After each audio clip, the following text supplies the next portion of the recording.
I leaned casually against the cold stone column, doing my best to blend in with the bustling holiday crowd.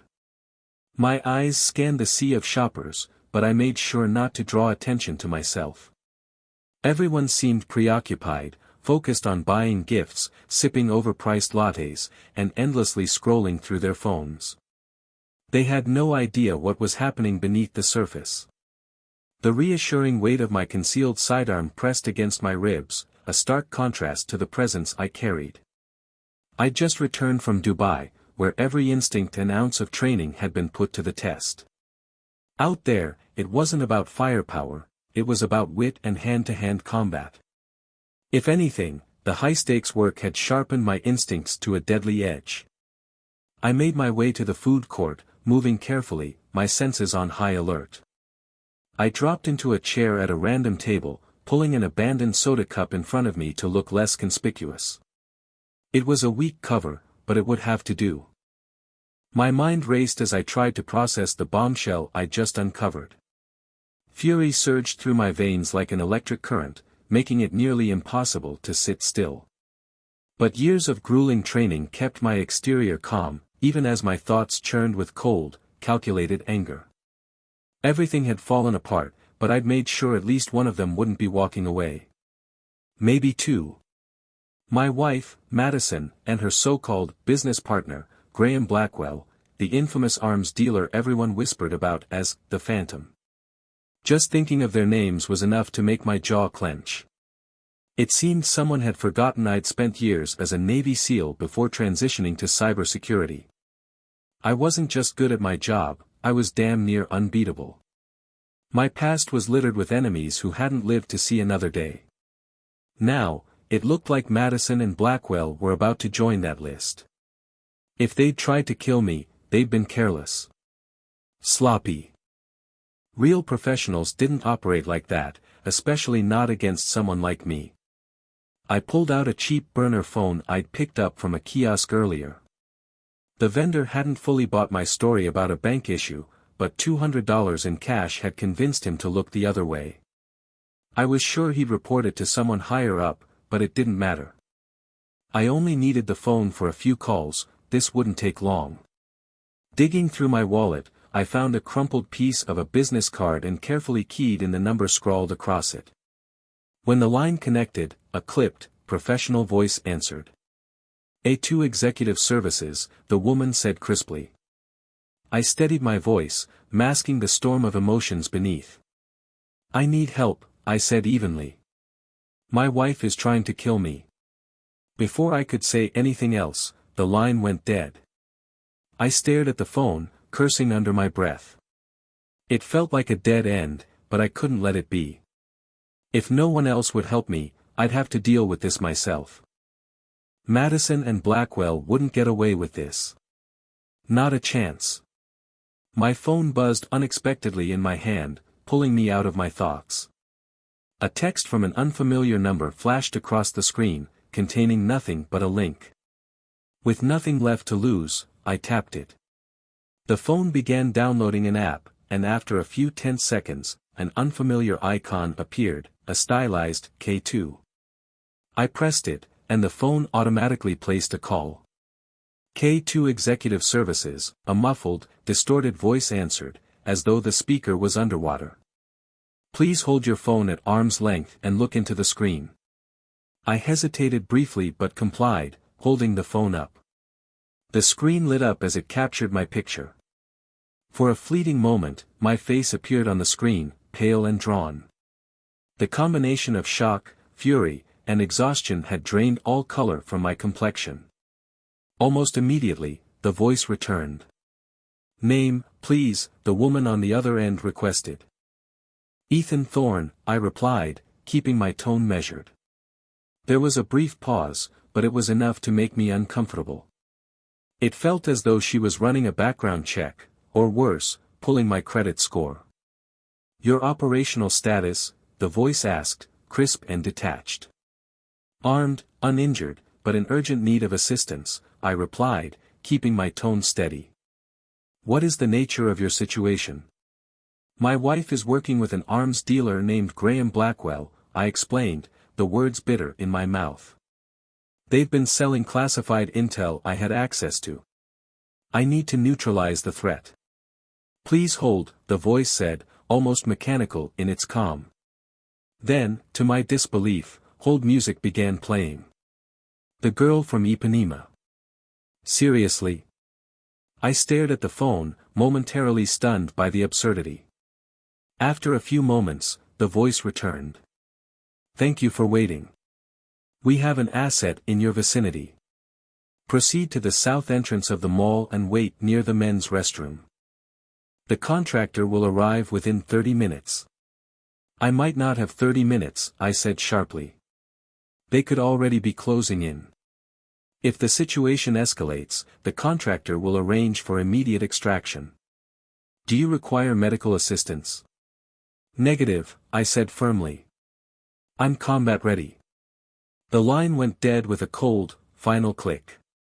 Taking a deep breath, I pushed myself up from the table, sliding back into the holiday chaos. I moved purposefully but tried to look like just another shopper, someone caught up in the festive madness. The south entrance was a good quarter-mile away, a trek through the heart of the mall. As I left the food court, I glanced back, scanning for any signs of pursuit. Nothing. I had a head start, but I wasn't about to get careless. Passing store after store, clothing, shoes, a string of restaurants, I stayed on the outskirts of the crowd, blending in as much as possible. It took nearly 20 minutes, weaving through slow-moving families and overburdened shoppers, but the restroom sign finally came into view. Relief surged through me, though I kept my pace steady. I was almost there, my focus sharp, when I felt a firm hand grip my elbow. Keep moving, Mr. Thorne, a low voice said beside me. The accent was subtle but unmistakable, Eastern European, maybe Russian. Turning my head slightly, I caught sight of the man. He was dressed impeccably in a sleek black suit and a wool overcoat, his demeanor calm but deadly serious. I noticed the subcompact pistol tucked inside his coat, just visible enough to send a message. Recognition flickered in my memory, I'd seen him during the ambush outside my house. It's Ethan, I corrected, keeping my voice level. Very well, Ethan. Please, don't make a scene. I'd prefer not to do this here, in front of all these children. But make no mistake, I will if you force my hand. As we moved past a teenage girl engrossed in her phone, I tested the waters. You guys caught up quicker than I expected. Facial recognition software, he said matter-of-factly. We deployed it months ago for another operation. It was blind luck it was still active and flagged you. Once we spotted your vehicle in the parking lot, the rest was easy. A harried family passed us, 2 kids clearly on the verge of a meltdown, their parents struggling to keep it together. Even if I were in top shape and ready to fight, there were too many civilians around. I couldn't risk it. Lucky me, I muttered. The man shrugged, his calm composure unnerving. Despite his politeness, I wasn't about to trust him. He guided me toward a utility hallway across from the restroom. My instincts screamed at me as we turned a corner, his grip tightening. He brought the pistol out fully, ready to end this. Then, a sound like a dull, heavy bell echoed through the tiled corridor. The man staggered forward, taking an unsteady step before crumpling to the floor in a heap. Behind him stood the teenage girl from earlier, her bright purple crew cap slightly askew, a massive crescent wrench in her hands. She held it high, poised for another swing, her expression eerily calm. She glanced at me briefly, then crouched down beside the man, inspecting him with clinical precision. Her movements were methodical as she checked his breathing and pupil response, showing no sign of hesitation. With practiced ease, she picked up his pistol, cleared it like a pro, and tucked it into her purple backpack alongside the wrench. The whole process was so smooth it felt rehearsed, almost casual. I stared at her, stunned, as she stood up, slinging the backpack over her shoulder like nothing unusual had just happened. The girl crouched over the unconscious man, pulled his wallet from his coat, and slipped it into a sleek, silvery envelope.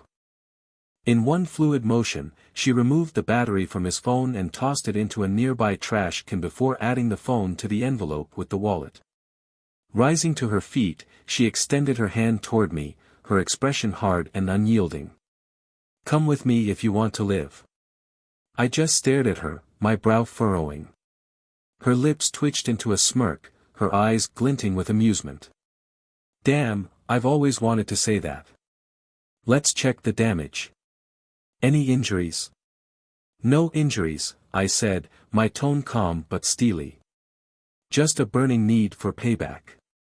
She gave a sharp nod and reached into her backpack, pulling out a compact first aid kit. "Good. We might need you at full capacity. Your K2 contact." "Call me Riley." "Pleasure," I replied curtly. "Now, how about we get out of here before Blackwell's goons start crawling out of the woodwork?" Riley's mouth curled into a grim smile. "Oh, we're not just getting out of here. We're taking the fight to them." As we navigated our way through the mall, I filled her in on the betrayal, Madison's alliance with Blackwell, the classified information they were peddling, and their attempt to end my life. Each revelation seemed to ignite something in her, a cold fury that mirrored my own. "So, what's the plan?" she asked as we approached a nondescript sedan tucked into the corner of the parking garage. Sliding into the passenger seat, I let my mind churn over the possibilities. "First, we need to lock down the evidence. I've got a hidden office at home with everything I've gathered on their operation. After that, we hit them hard. No mercy, no quarter." Riley's grin turned feral as she started the car. "I like your style, Ethan. Let's make them regret crossing you." As we drove out of the parking garage, a cold, unshakable resolve settled over me. Madison and Blackwell had made one crucial mistake: they underestimated me. That would cost them dearly. I wouldn't rest until justice, my brand of justice, was served.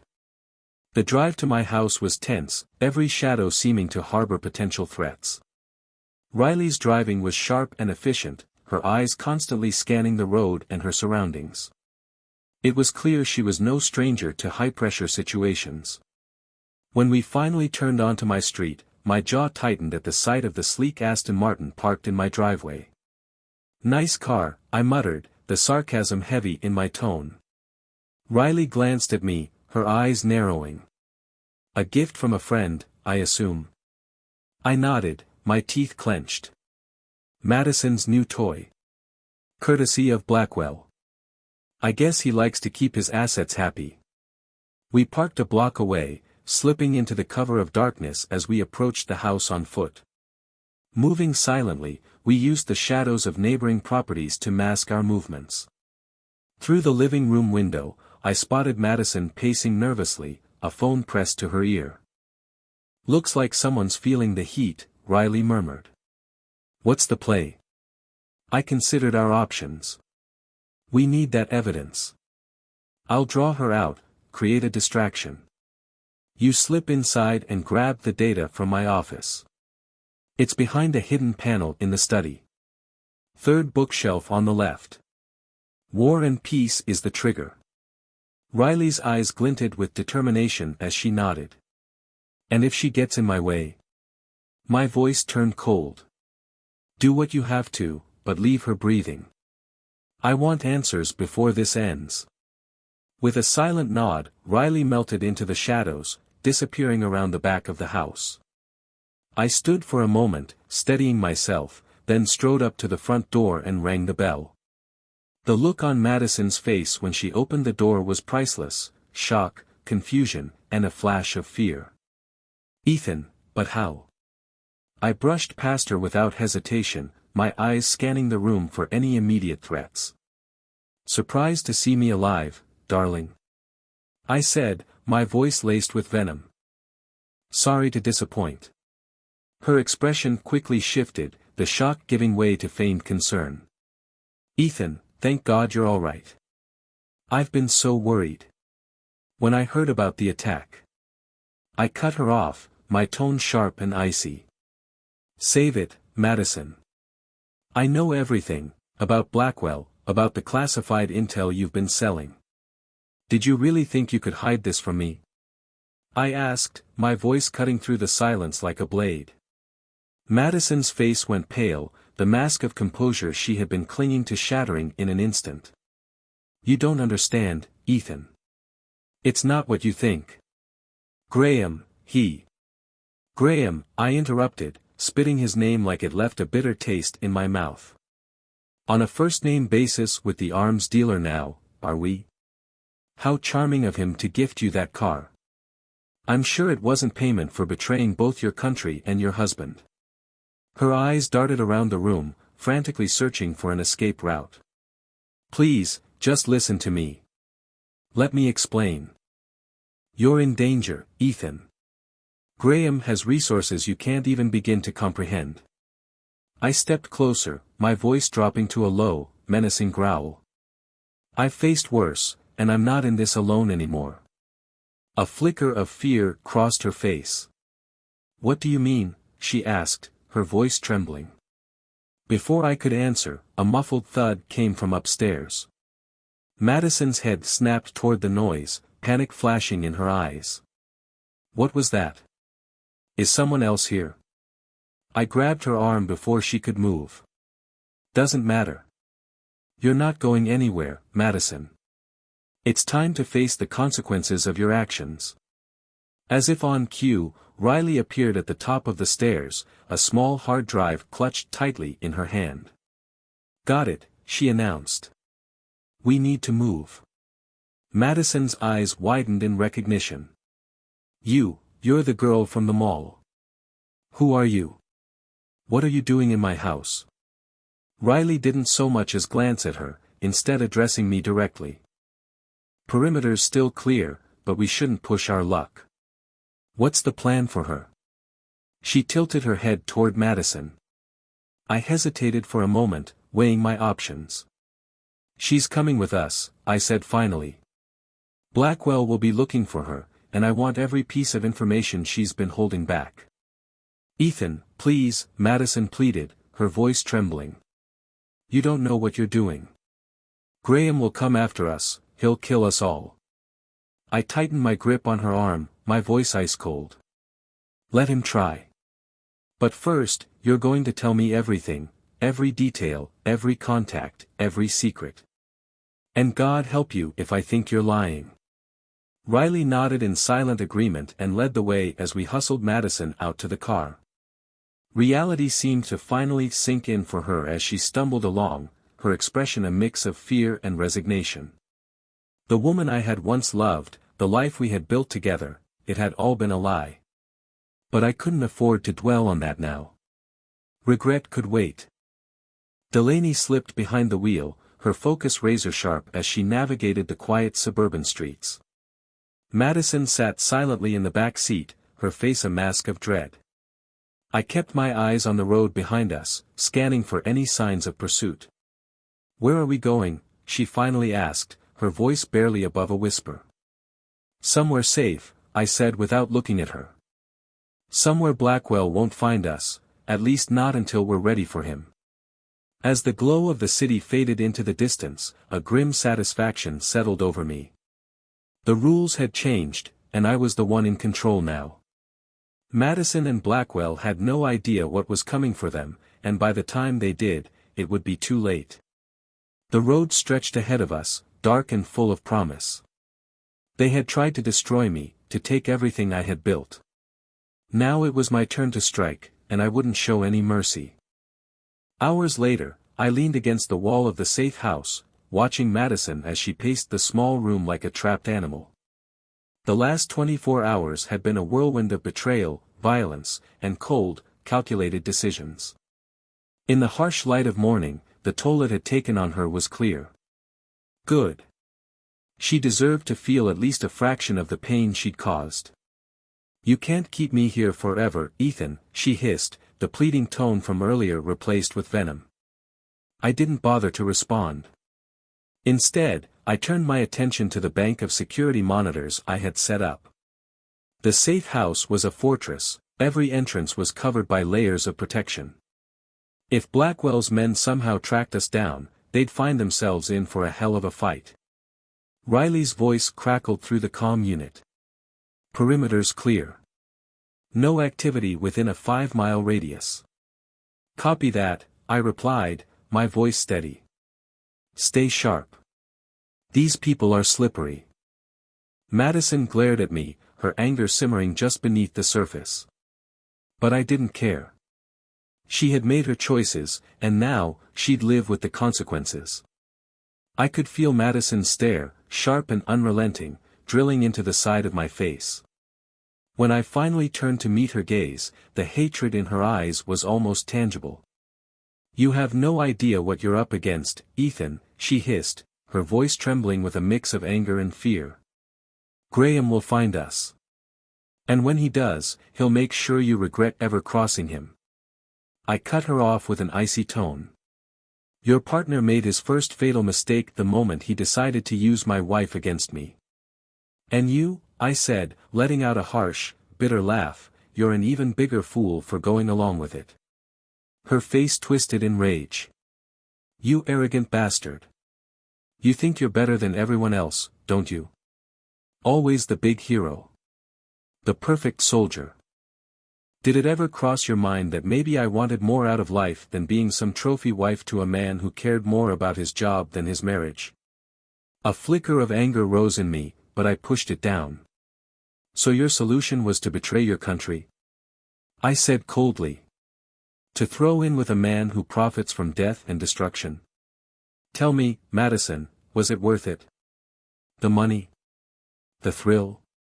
Was it worth destroying everything we built together? For a moment, I saw something shift in her expression, a crack in the armor she'd carefully constructed. Doubt flickered in her eyes, but it vanished as quickly as it appeared, replaced by cold defiance.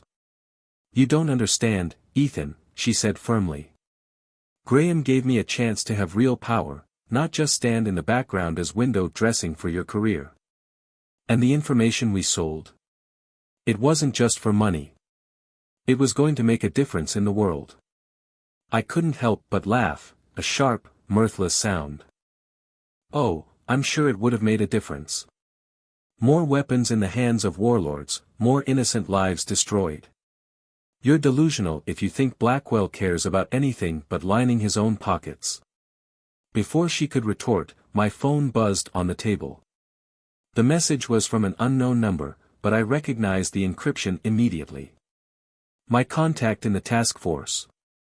We've got a location on Blackwell.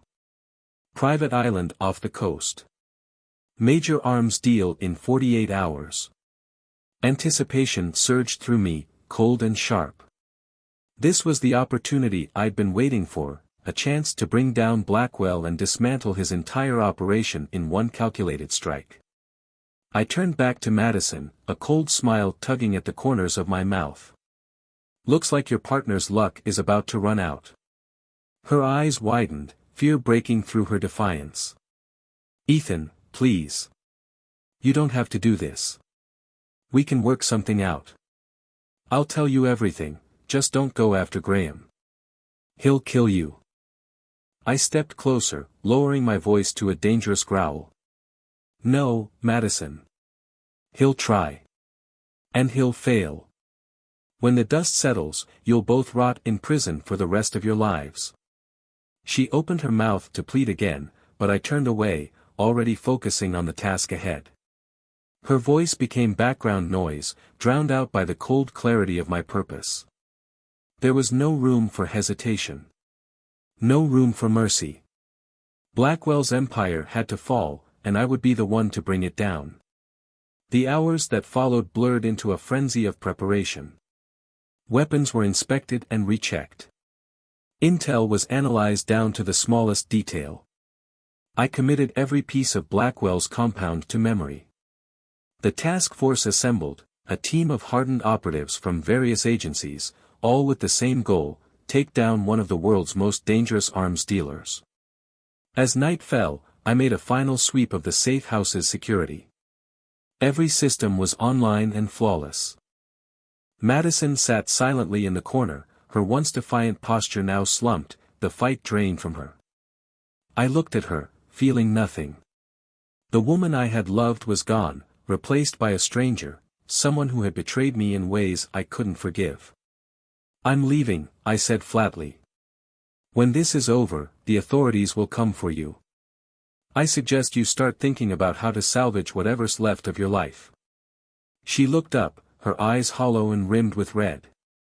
"Ethan. I'm sorry. For everything." I paused at the door, my back to her. "Save it for the judge, Madison. Your apologies mean nothing to me." Without another word, I stepped into the night, leaving behind the ruins of my old life. The only thing that mattered now was the mission. The journey to Blackwell's Island was an exercise in precision and stealth. Under the cover of darkness, our team boarded a specially modified submersible, its engines silent as it sliced through the inky black water.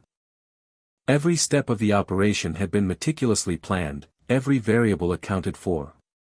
This wasn't just about revenge, it was about justice. Blackwell and his empire had brought nothing but suffering and destruction into the world. And now, that empire would crumble, piece by piece, until there was nothing left. The weight of my tactical gear felt like an old friend, every piece a trusted tool for what was sure to be a grueling mission. As we approached the shore, I gave the signal for the team to surface. One by one, we emerged from the water like phantoms, our black wetsuits blending seamlessly with the darkness around us. The island rose before us, a foreboding silhouette against the star-speckled sky. "Alpha Team, sound off," I murmured into my comm, keeping my voice low. 4 soft clicks answered, each one confirming the presence of a member from my assault squad. Good, everyone was in position. "Bravo Team, status?" "In position and providing overwatch," came the quiet reply. "Snipers are set and have eyes on key points around the compound."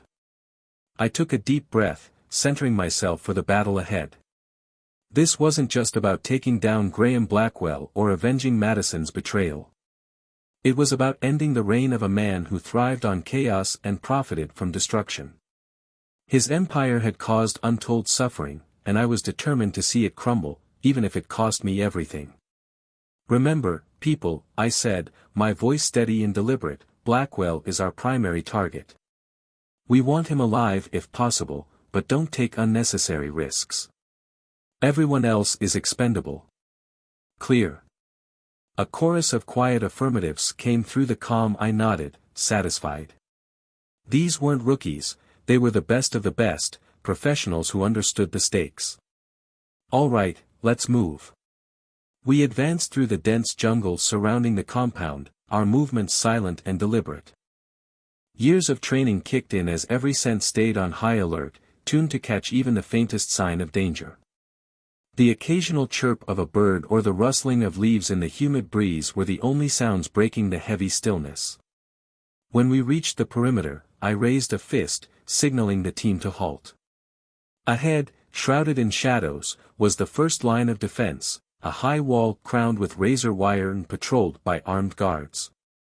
I tapped my comm twice, the signal for Bravo Team to eliminate the sentries. 2 muted cracks echoed through the night, so faint they could have been mistaken for snapping branches. The guards slumped to the ground, their bodies quickly caught and lowered by teammates before they could make a sound. "Clear," came the whispered confirmation over the comm. We pressed forward, scaling the wall with practiced precision. Once on the other side, the team split into pairs, each heading for their assigned entry point. My partner, Walker, a former Delta Force operator with a knack for locks, fell in step beside me as we approached a side entrance to the main building.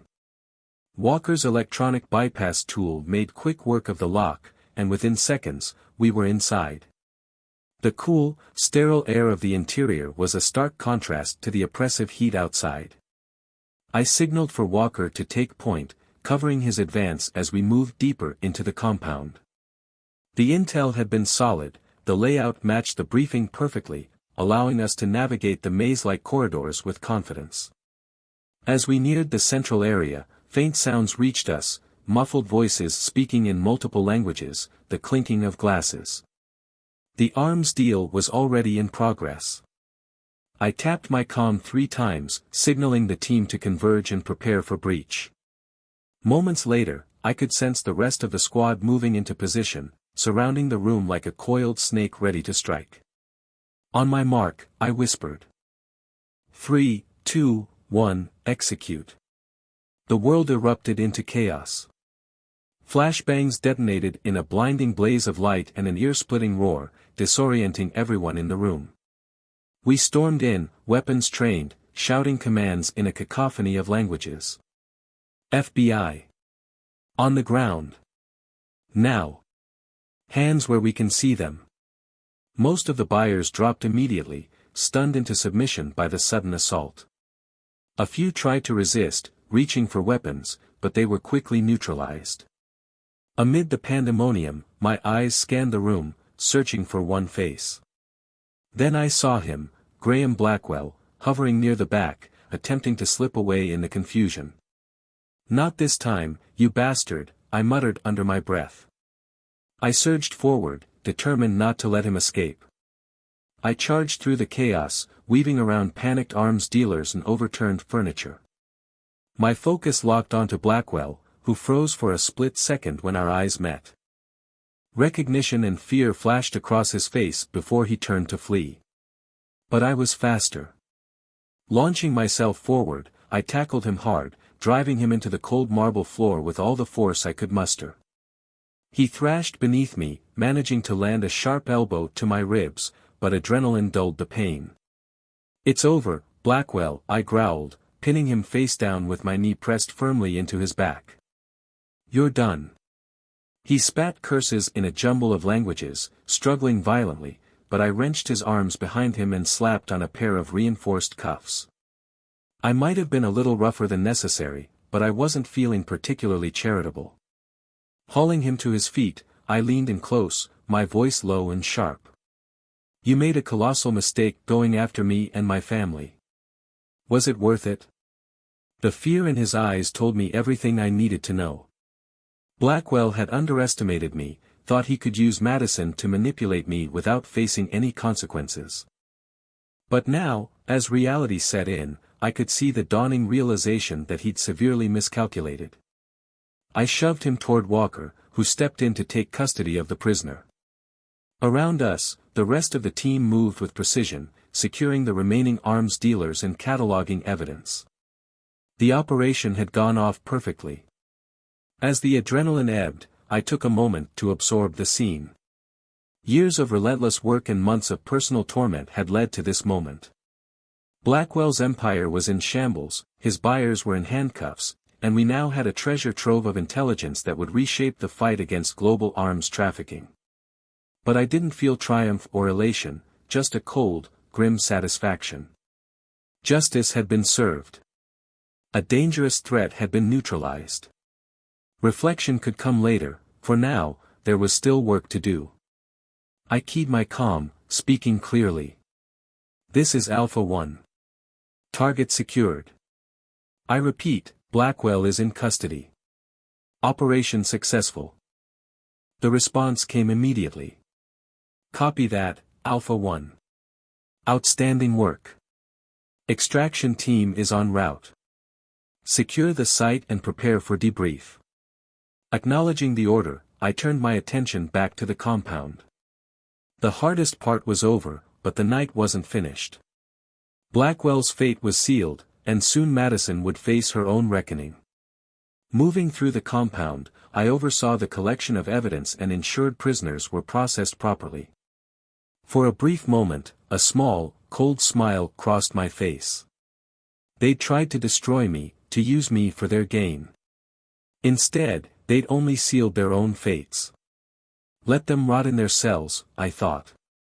Let them live every day knowing they had brought this upon themselves. As for me, I had a life to rebuild, and I'd do it without an ounce of remorse for the choices I'd made. The extraction was seamless. Our team and the prisoners boarded the waiting helicopters as the first streaks of dawn painted the horizon. As the choppers lifted off, I glanced out the window, watching Blackwell's compound shrink into the distance. Soon, it would be crawling with forensics teams and intelligence analysts, combing through every piece of data we'd seized. The flight back to the mainland blurred into a haze of exhaustion and the aftershocks of adrenaline. I caught a few restless moments of sleep, my mind still buzzing with the events of the past days. By the time we touched down at a secure military facility, I was alert and ready for what came next. Blackwell was whisked away for immediate interrogation. I wasn't surprised to learn I wouldn't be allowed in the room, my personal connection to the case made that impossible. That was fine by me. I had other matters to attend to. I made my way to the command center, where the task force leaders were gathering for a preliminary debrief. Heads turned as I entered, and I caught the looks of respect, and maybe even a touch of awe, on some of their faces. Good. Let them see what happens when you cross the wrong person. Thorne, Mason, the lead agent and a grizzled veteran, greeted me with a nod. Hell of a job out there. Initial reports are already coming in. Looks like we've got enough to lock Blackwell away for multiple lifetimes, not to mention taking down his buyers. I allowed myself a small, grim smile. Good. What about stateside? Any updates on Madison? Mason's expression darkened, his usual stoic demeanor giving way to something heavier. We've got a team en route to the safe house as we speak. She'll be in custody within the hour. I nodded, the cold satisfaction settling over me like a second skin. I want to be there when they bring her in. Mason hesitated, his jaw tightening as if weighing his response. He looked like he was about to argue, but something in my expression must have stopped him. With a reluctant nod, he relented. Fine. But your hands off, got it? You've done your part. Let the system handle the rest. I didn't reply. We both knew the system was far from perfect, often bent by money and influence. But I wasn't planning to take matters into my own hands, at least not yet. Madison would face justice, one way or another. The drive to the safe house felt endless, every minute stretched thin by anticipation. By the time we arrived, local law enforcement and FBI agents had already secured the perimeter. I stepped out of the SUV, my body aching from the night's ordeal, but my focus razor-sharp. As I approached the house, the front door swung open. 2 agents emerged, Madison between them, her hands cuffed behind her back. She looked small, almost frail, nothing like the confident, ambitious woman I had married. When her eyes found mine, they widened, a storm of fear and resignation flashing across her face. I stopped a few feet away, my expression unreadable. It's over, Madison, I said, my voice flat. Blackwell's in custody.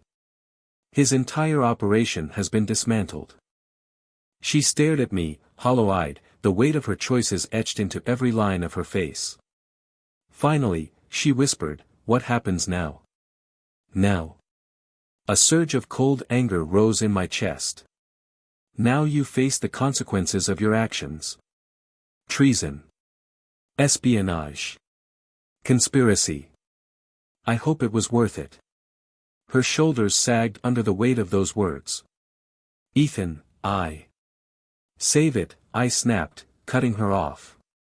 I don't want your excuses, and I don't want your apologies.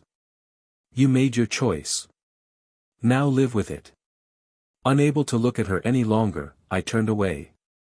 As the agents led her toward a waiting car, her voice broke through the quiet. Ethan, please. I'm sorry. For everything. I didn't turn back. Her words meant nothing now. The woman I had once loved, the life we had built, it was all gone, burned to ash by her greed and betrayal. As the car disappeared down the road, a strange sense of relief washed over me. It wasn't over, not entirely. There would be trials, debriefings, and mountains of paperwork. But the worst of it was behind me.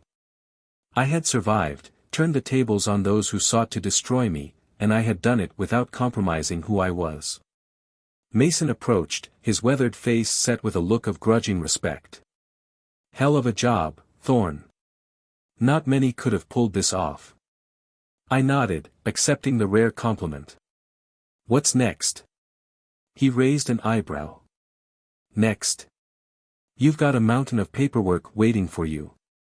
After that, I'd suggest taking a vacation. You've earned it. I shook my head. I don't need a vacation. I need to get back to work.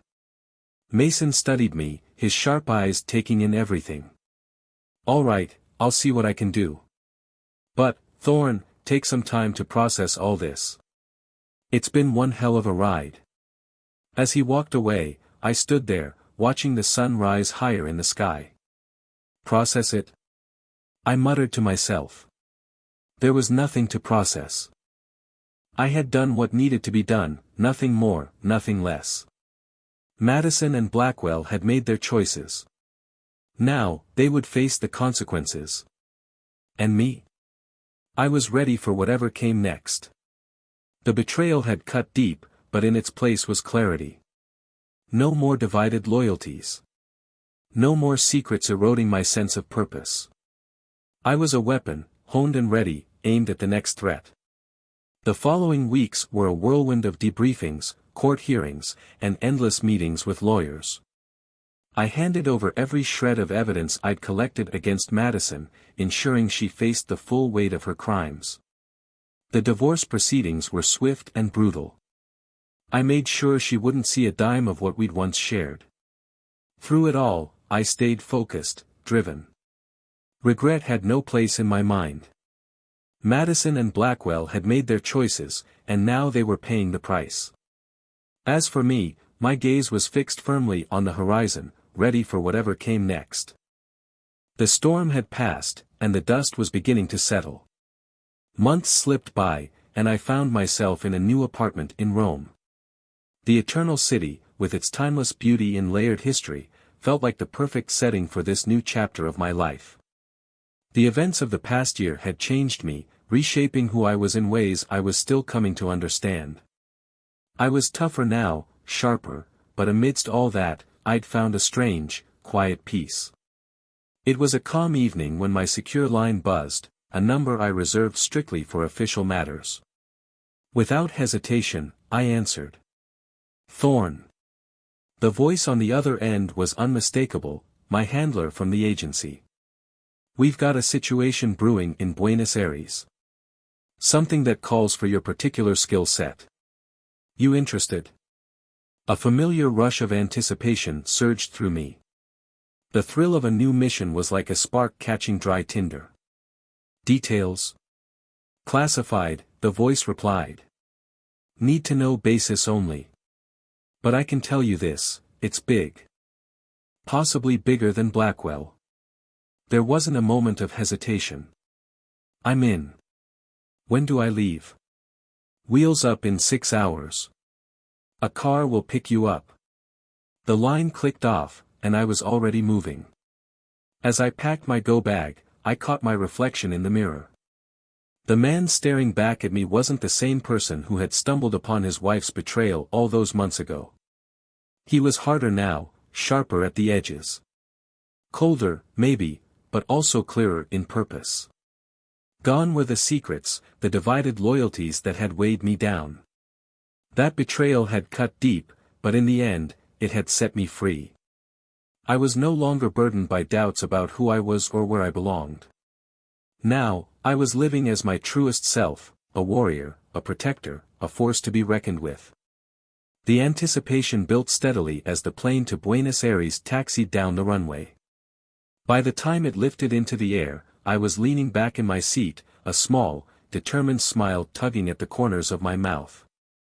The game was afoot once again, and this time, I was playing for keeps. Madison's betrayal and Blackwell's attempts to destroy me were nothing more than memories now, lessons carved into my soul. I had emerged victorious from that battle, stronger and more resolute than ever. As the city lights of Rome faded beneath the clouds, my thoughts turned to the future, a blank slate waiting to be written with purpose and resolve. Whatever challenges lay ahead, I would face them head-on. The past was behind me, and the possibilities stretching before me were endless. For the first time in a long while, the future seemed bright and full of promise.